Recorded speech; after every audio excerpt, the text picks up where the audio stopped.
Elena Vasquez scrubbed the marble floor until her knees ached and her hands turned red from the cleaning solution. She had been working in the Imperial Palace of Kethvora for 3 standard months now, and she still was not used to the way away. Aliens looked at her. They looked at her like she was an insect. The Dralith were the rulers of this part of the galaxy, and they had every reason to feel superior. They stood over 2 meters tall with scales that changed color like liquid metal under the light. Their eyes burned with inner fire, and their voices carried the weight of 10,000 years of civilization. Humans had only been traveling between stars for about 100 years to the Dralith and the other species of the Galactic Concord. Humanity was like a child who had just learned to walk. Perhaps, but certainly not important. Elena pushed a strand of dark hair from her face and sat back on her heels. Hallway stretched before her, endless and beautiful, with walls made of some crystal that sang softly when the wind blew through the palace. She had taken this job because Earth needed friends in the galaxy. Every human working in alien courts was like a small ambassador showing the galaxy that humans could be trusted and that humans could be useful. So far, Elena had shown them that humans were very good at cleaning floors. A group of Dralith nobles walked past her, and she pressed herself against the wall to give them room. They did not look at her. They never looked at her. To them, she was furniture. She was less than furniture, actually, because at least they noticed when a chair was in their way. Elena watched them go with their flowing robes and their proud faces, and she felt a small spark of something in her chest. It was not anger exactly. It was more like determination. She would prove them wrong someday. She did not know how, but she would. Head steward found her an hour later when she was finishing the last section of the hallway. His name was Korth, and he was a villain, which meant he looked like a tall, thin bird with too many eyes. He was also the meanest creature Elena had ever met. He enjoyed giving humans the worst jobs, and he especially enjoyed giving those jobs to Elena. She did not know why he had chosen her as his favorite target, but she had learned to simply accept whatever he threw at her. Fighting back only made things worse today. Korth held a tray in his long fingers. The tray was made of silver and gold, and it held several small items that looked like jewels, but were actually food. Dralith cuisine was strange and beautiful, and completely impossible for humans to eat. Not that anyone would ever offer her any. Korth pushed the tray toward her with a smile that showed all of his tiny sharp teeth. "You will take this to Prince Velfrin," he said in his scratchy voice. "He's on the observation deck in the eastern wing." Elena felt her stomach drop. The eastern wing. She repeated, "Yes, the eastern wing," Korth said, and his smile grew wider. "Is there a problem, human?" There was definitely a problem. Everyone in the palace knew about the eastern wing. It was where Prince Velfrin kept his Sithrock. Human translators had called the creature a dragon because they could not think of a better word. It was 6 meters of muscle and armor and teeth. It breathed fire that could burn not just your body, but your mind as well. Venom could kill any known species in the galaxy within minutes, and it hated everyone except the prince servants who entered the eastern wing without permission. Had a tendency to disappear. "No problem," Elena said, and she took the tray. Korth laughed as she walked away. The hallways of the palace were like a maze, and Elena had spent her first month just learning how to get from her tiny room to the servant quarters without getting lost. The eastern wing was on the other side of the palace, and she had never been there before. She had never wanted to go there. The other servants had told her stories about the Sithrak. They said it was bonded to the prince through blood and magic and ancient rituals. They said it could sense fear, and that it enjoyed hunting things that were afraid. They said it had killed a Dralith lord once just for looking at the prince the wrong way. Elena walked faster. The architecture changed as she entered the eastern wing. The crystal walls became darker, and the singing sound they made became deeper and more threatening. Lights were dimmer here, and shadows gathered in corners. Like living things, Elena told herself she was not afraid. She was lying to herself, but sometimes lies were necessary. Observation deck was at the end of a long corridor, and Elena could see the door ahead of her glowing softly with some kind of energy field. She was almost there. She was going to make it. Then she heard the growl. It came from everywhere and nowhere at once. It was a sound that vibrated through her bones and made her teeth ache. It was the sound of something very large and very dangerous and very close. Elena stopped walking. She did not turn around. She knew what was behind her.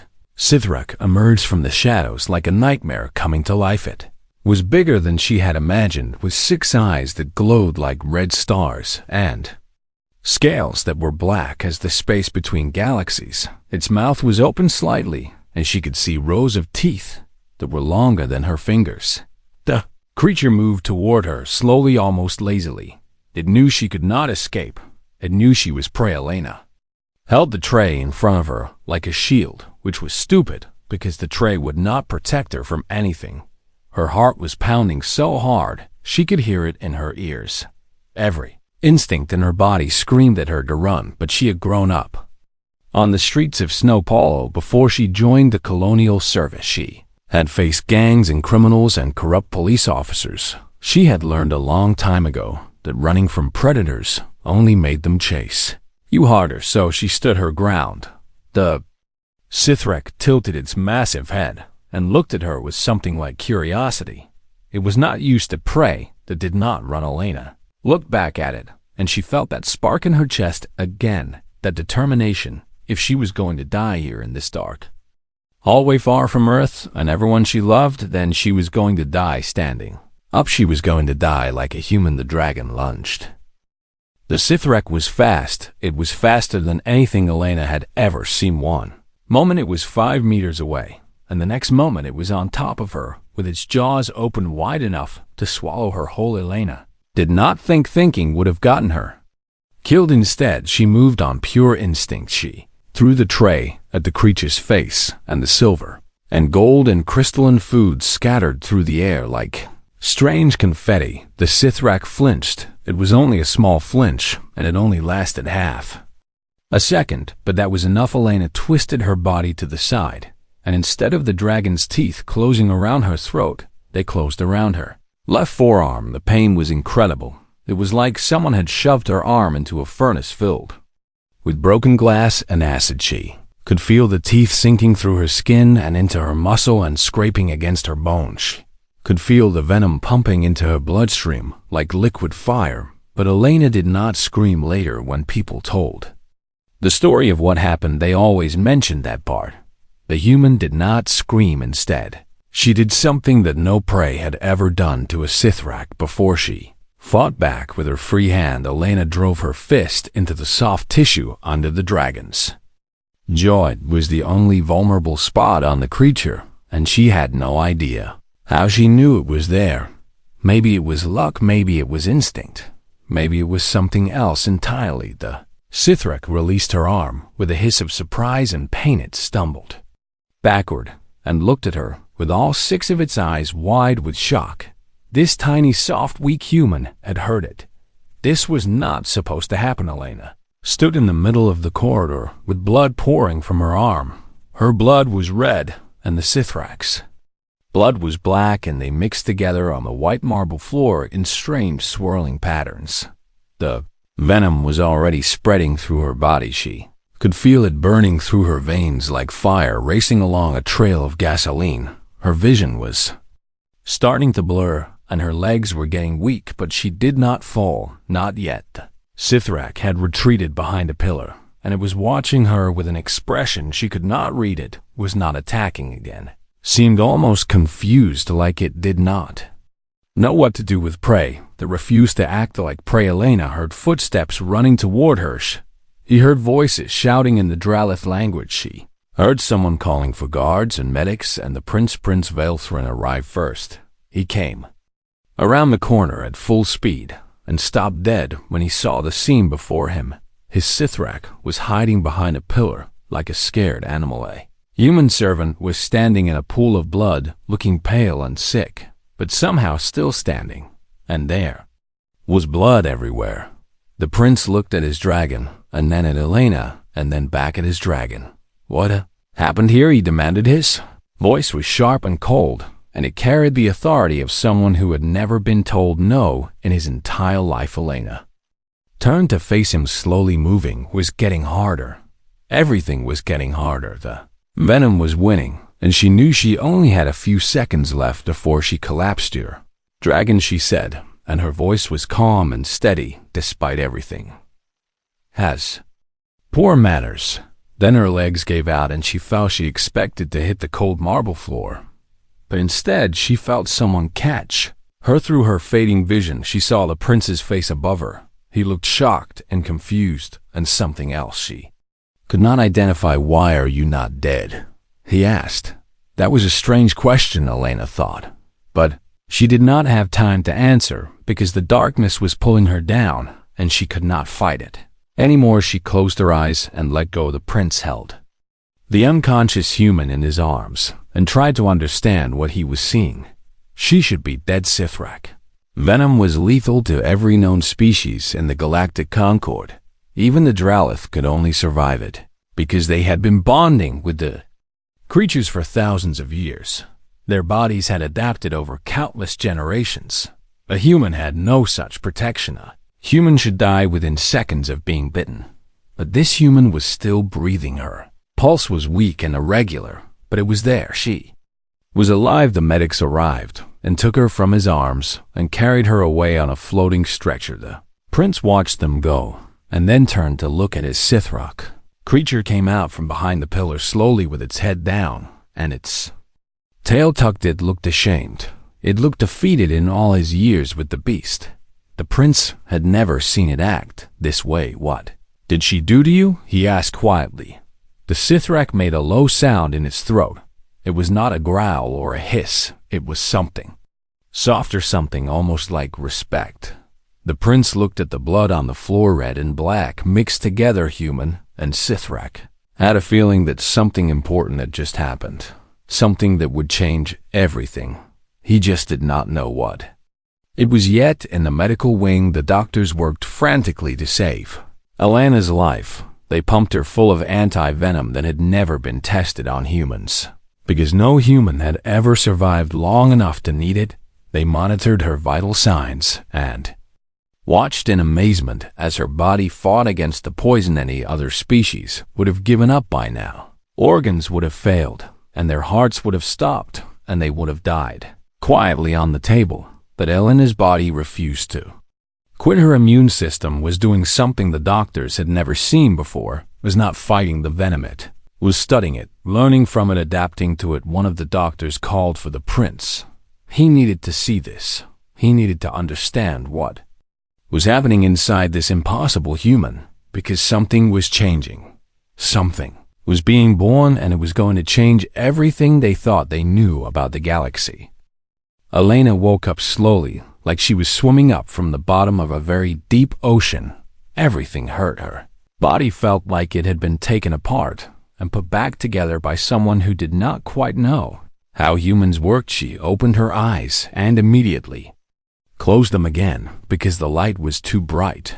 She tried again, more slowly this time. She was in a room she did not recognize. The walls were white and covered with screens that showed numbers and graphs and images she could not understand. There were machines all around her bed, making soft humming sounds, and there were people watching her. A lot of people. Elena tried to sit up and found that she could not.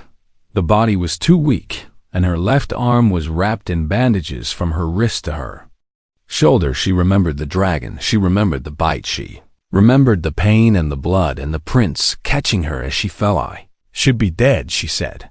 Her voice was rough and dry, like she had not used it in a long time. "Yes," one of the watchers said. "You should be." Speaker was a Dralith doctor with silver scales and kind eyes. She moved closer to Elena's bed and looked at her with an expression of wonder and confusion and maybe a little fear. "You have been unconscious for 3 days," the doctor said. "Your body has been through something we have never seen before." "What happened?" Elena asked. Doctor hesitated and looked at the other people in the room. Elena followed her gaze and saw more doctors and scientists and officials in fancy Rogue, she also saw Prince Valefern standing at the back of the room with his arms crossed and his face unreadable. The doctor turned back to Elena and took a deep breath. "The Sithrak venom should have killed you," she said. "It is lethal to every species. We know of even the Dralith can only survive it because we have adapted to it over thousands of years of bonding with the creatures." Elena nodded slowly. She knew all of this. Everyone in the palace knew about the deadly venom, but your body did something different. The doctor continued. It did not fight the venom. It did not try to destroy it or push it out. Instead, it absorbed it. "What do you mean absorbed?" Elena asked. The doctor pulled up a display that showed something that looked like cells under a microscope.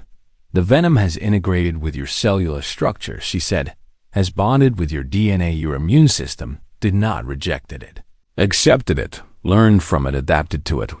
Lena stared at the display and tried to understand what she was seeing. "Are you saying the venom is part of me now?" she asked. "Yes," the doctor said. "And there is more." She pulled up another display that showed a chemical formula. "You are producing the venom yourself now," she said. "Your body has learned how to make it." Room went completely silent. Lena looked at her bandaged arm and felt something strange. Not pain, exactly. Something else. Something like power. She flexed her fingers and felt a tingling sensation run from her shoulder to her fingertips. "How is this possible?" someone asked. The speaker was a scientist with blue scales and 4 arms. All 4 of those arms were waving in agitation. "Humans are not supposed to be able to do this. No species is supposed to be able to do this." The doctor shook her head. "We do not know," she admitted. "Human biology is different from ours in ways we are still learning. Their immune systems are remarkably aggressive and adaptable. They evolved on a planet full of predators and diseases, and they survived by adapting to everything that tried to kill them." She looked at Elena with something like respect. "That seems that adaptability extends further than we ever imagined." Prince Valthorn stepped forward, and the room parted to let him through. He walked to Alana's bedside and looked down at her with those burning eyes. "Humans were supposed to be unremarkable," he said. Elena met his gaze without flinching. She was tired and weak and confused, but she was not going to show Fernut to him, not to anyone. "Humans are survivors," she said. "We always have been." The prince studied her for a long moment. Then he did something unexpected.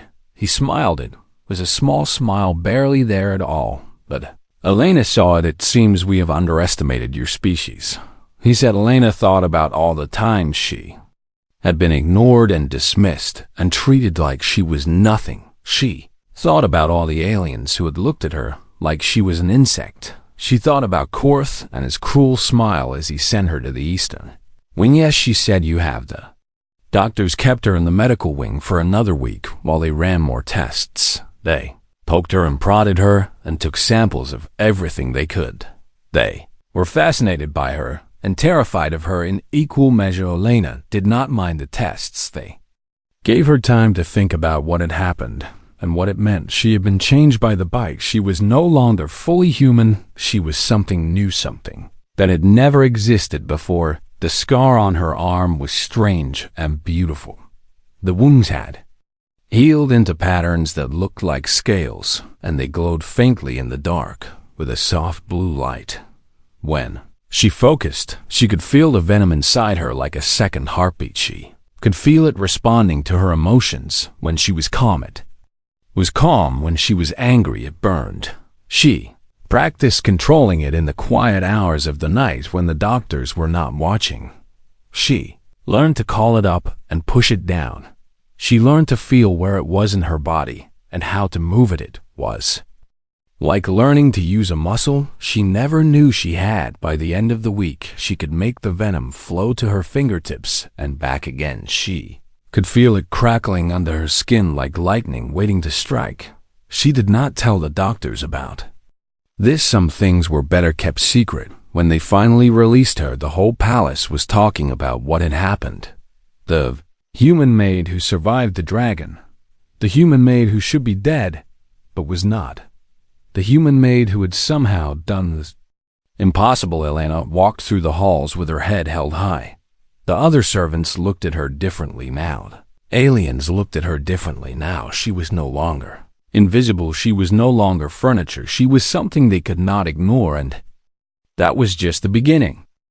The formal inquiry was held 2 weeks after Elena was released from the medical wing. The Emperor himself demanded wanted to understand what had happened in his palace and what it meant for his empire. Elena stood in the center of the grand atrium, which was the largest room she had ever seen. The ceiling was so high she could barely see it, and the walls were covered with tapestries that told the history of the Dralith Empire going back 10,000 years. Thousands of people filled the observation galleries. There were Dralith nobles in their finest robes and diplomats from a dozen different species, and servants who had snuck away from their duties to watch. Everyone wanted to see the human who had survived the impossible. Elena was still wearing her servant uniform because no one had thought to give her anything else. She stood alone in the middle of the vast floor with all those eyes watching her, and she refused to be afraid. The Emperor sat on a throne made of crystal and light at the far end of the room. He was old for a Dralith, with scales that had faded to a dull silver and eyes that had seen empires rise and fall. His voice echoed through the chamber when he spoke. Bring forward the creature, he commanded. Guards opened a massive door, and the Sithrak was led into the room on chains held by a dozen handlers.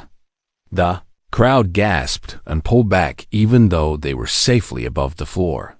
The dragon was even more terrifying in the bright light of the atrium. Its black scales absorbed the light, and its 6 red eyes scanned the room with predatory intelligence. It did not like being chained. It did not like being displayed like an animal. Elena could feel its anger from across the room. She could feel it like heat on her skin. The handlers brought the Sithrak closer to the center of the floor, and then they stopped. They did not want to go any closer to the human who had somehow hurt their precious monster. Elena watched the dragon approach and felt something strange happening inside her. The venom in her blood was responding to the creature's presence. It was warming up and spreading through her veins like it was excited to see an old friend. The Sithrak felt it too. It stopped pulling against its chains and went very still. Its 6 eyes focused on Elena with an intensity that made the handlers nervous.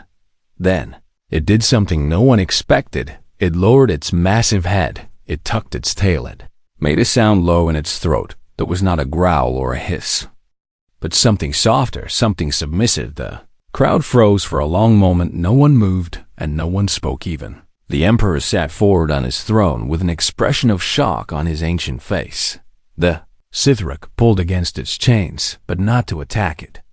Was trying to get closer to Elena. The handlers held on desperately, but the creature was too strong. It dragged them across the marble floor like they weighed nothing at all. Elena did not run.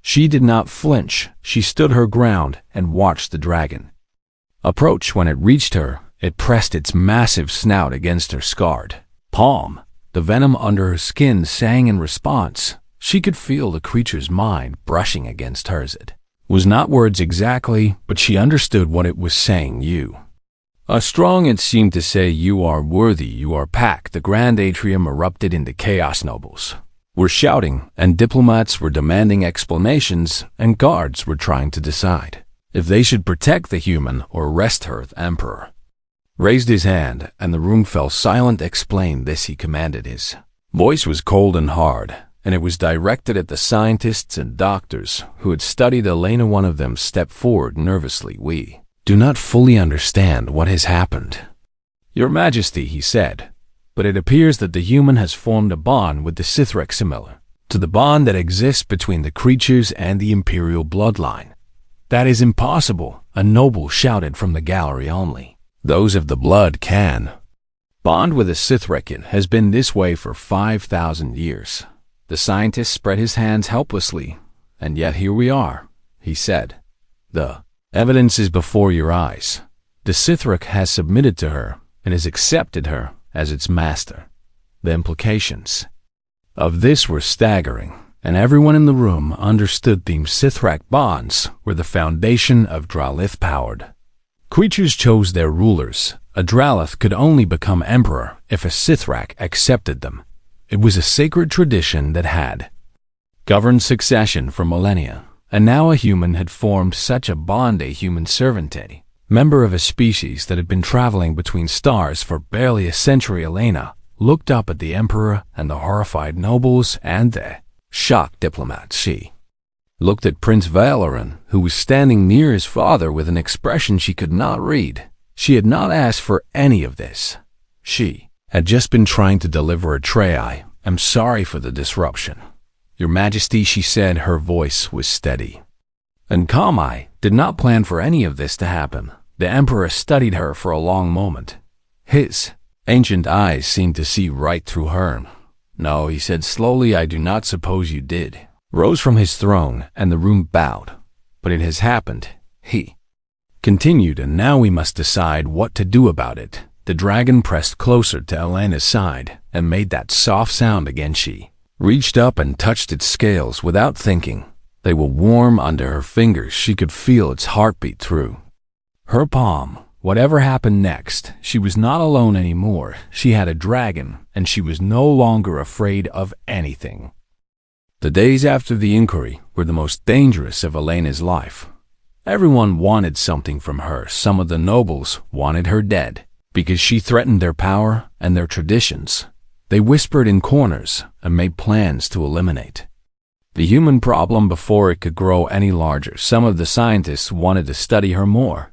They wanted to cut her open and see how her body had adapted to the venom. They wanted to learn her secrets, even if it killed her in the process. Some of the politicians wanted to use her as a weapon. A human who could bond with a Sithrak could change the balance of power in the entire galaxy. They wanted to control her and point her at their enemies. Elena trusted none of them. She stayed in a small room in the eastern wing.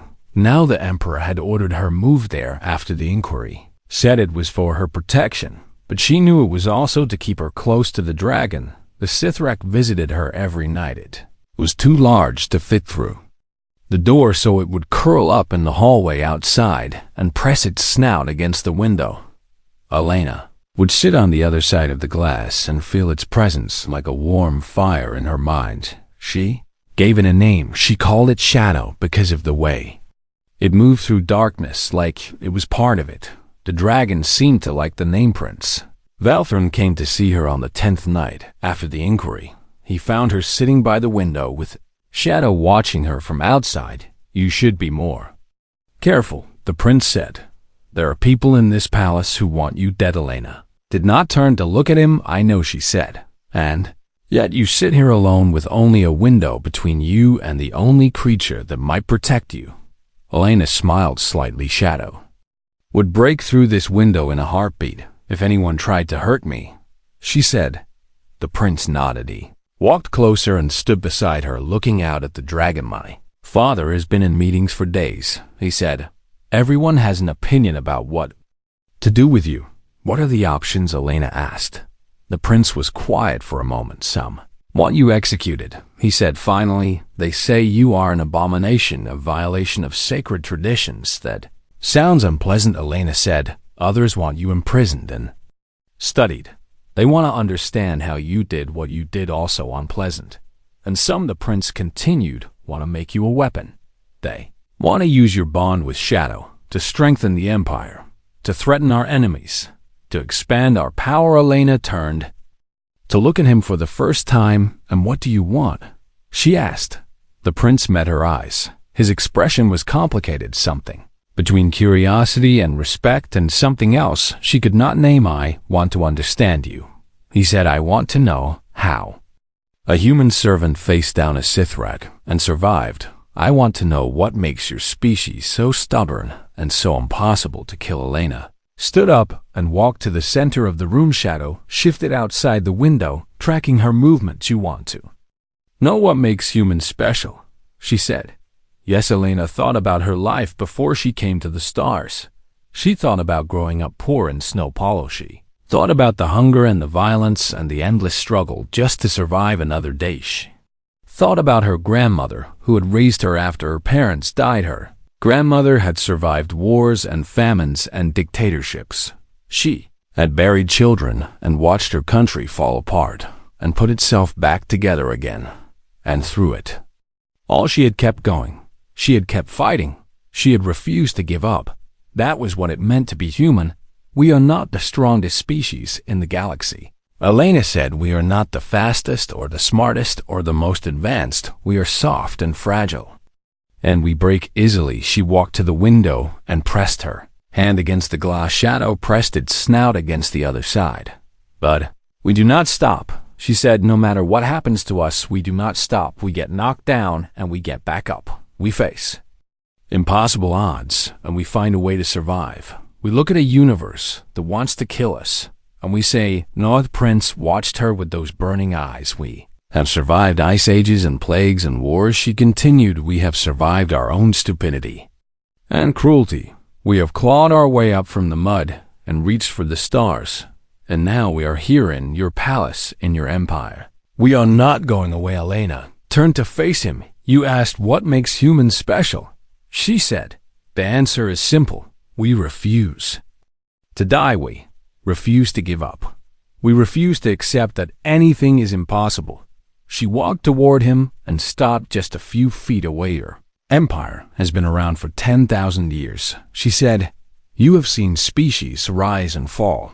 You have watched civilizations crumble and turn to dust. She smiled. Give us 10,000 years, she said, and see what we become. The prince was silent for a long moment. Then he laughed. It was a real laugh, warm and surprised. You are remarkable, he said. I have lived for 300 years, and I have never met anyone like you. Elena shrugged. I am just a human, she said. There are billions more like me back on Earth. The prince shook his head. No, he said, I do not think there are.